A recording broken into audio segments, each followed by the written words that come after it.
Pour moi, Charles de Gaulle, c'est la France. Pour moi, Charles de Gaulle, c'est le chef de la résistance.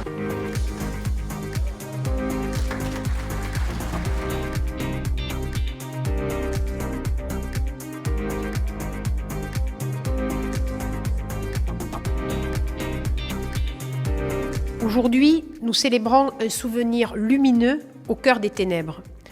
L'appel du 18 juin était le signal pour la nation, pour la République, qu'elle ne pouvait se résoudre au pire, qu'elle ne pouvait et ne peut jamais s'abaisser à la collaboration avec le fascisme et le nazisme. Nous avons, en région Occitanie, un grand attachement à celles et ceux qui ont marqué l'histoire.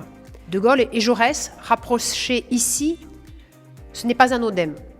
C'était ma volonté de réunir ces deux grands hommes qui ont en commun l'éthique, la droiture, les convictions et le sens des responsabilités. Deux figures qui ont rassemblé, de leur vivant et depuis leur mort, les Français au-delà des clivages.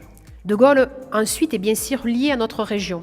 C'est le bâtisseur, symbole de cet État stratège qui avait compris la nécessité d'investir dans les territoires pour fortifier la République.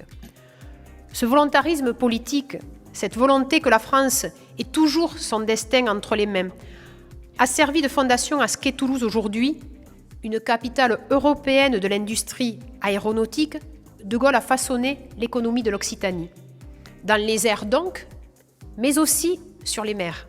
Sur le littoral avec, bien sûr, la mission Racine, dont l'ambition était alors de donner à la côte méditerranéenne française un grand pôle touristique. Le général de Gaulle voyait la France comme une nation phare, conquérante au bon sens du terme, ouverte sur le monde et l'avenir, rayonnante, sûre de son message universel et universaliste.